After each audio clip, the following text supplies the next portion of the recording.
Shalom saudara terkasih, salam jumpa bersama saya Romo Anselmus Amo MSC dalam renungan pada hari Senin biasa pekan ke-12. Semoga Anda dalam keadaan baik dan sehat selalu dalam memasuki akhir pekan ini, dan kiranya juga segala harapan dan rencana Anda di pekan ini dapat berjalan dan terwujud dengan baik berkat kemurahan dan kasih Tuhan. Saudara, hari ini dalam Injil Yesus menggemakan perintah yang sangat tegas.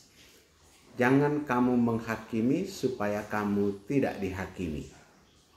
Yesus tidak berkata kita tidak boleh menilai tindakan yang salah. Tetapi ia memperingatkan agar kita tidak mudah menghakimi pribadi sesama. Terutama ketika kita sendiri belum melihat balok di mata kita. Menghakimi adalah perbuatan yang mengambil tempat Allah, yang adalah satu-satunya hakim yang benar dan adil.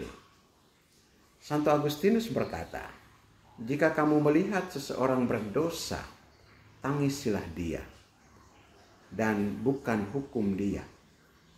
Sebab barangkali engkau pun akan jatuh pada dosa yang sama. Ia menegaskan bahwa kita seharusnya bersikap belas kasih terhadap sesama yang jatuh, karena kita sendiri adalah orang-orang yang lemah dan butuh rahmat. Dalam bacaan pertama, Kejadian pasal 12 ayat 1-9, kita melihat panggilan Abraham. Ia meninggalkan kenyamanan masa lalu dan memilih taat kepada Allah. Ia tidak menghakimi dunia yang ia tinggalkan, tetapi lebih memilih hidup sebagai berkat bagi bangsa-bangsa.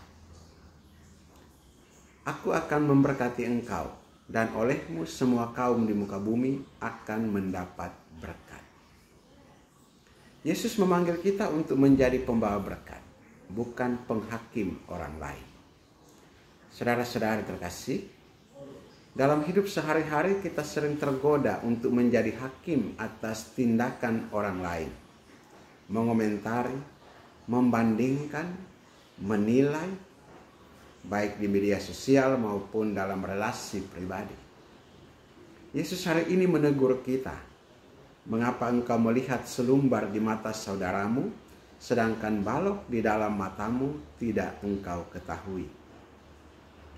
Hal ini menantang kita untuk berani mawas diri. Sebelum menunjuk kesalahan orang lain, mari bertanya, sudahkah aku sungguh bertobat? Sudahkah aku mencintai dan mendoakan orang yang jatuh di dalam kelemahan? Santa Teresia dari Lisieux mengungkapkan, kasih sejati adalah ketika kita tidak menghakimi sesama kita, tetapi merangkulnya dalam doa dan pengampunan. Paus Fransiskus pun berkata, Yesus menasihati kita untuk tidak menjadi hipokrit. Seseorang harus terlebih dahulu memeriksa hati sendiri dan kemudian baru dengan kasih menolong sesama. Kita dipanggil menjadi seperti Abraham yang membawa berkat, bukan seperti orang Farisi yang merasa diri paling benar. Mari belajar rendah hati, mengoreksi diri, dan mendoakan sesama yang jatuh, bukan menjauhi mereka. Hari ini Yesus memanggil kita untuk hidup sebagai berkat, bukan sebagai hakim. Berhentilah dari kebiasaan menghakimi, mulailah mengasihi lebih banyak, memahami lebih dalam, dan mendoakan lebih tekun. Mari kita buat komitmen hari ini. Jangan menghakimi, perbanyak mawas diri, dan jadilah pembawa berkat dan damai bagi sesama. Tuhan, buatlah aku menjadi saksi kasih-Mu yang tidak menghakimi, tetapi membangun sesama dalam cinta dan belas kasih. Amin. Berkat Allah yang berupa seterus dan tinggal atasmu, dalam nama Bapa dan Putra dan Roh Kudus. Amin.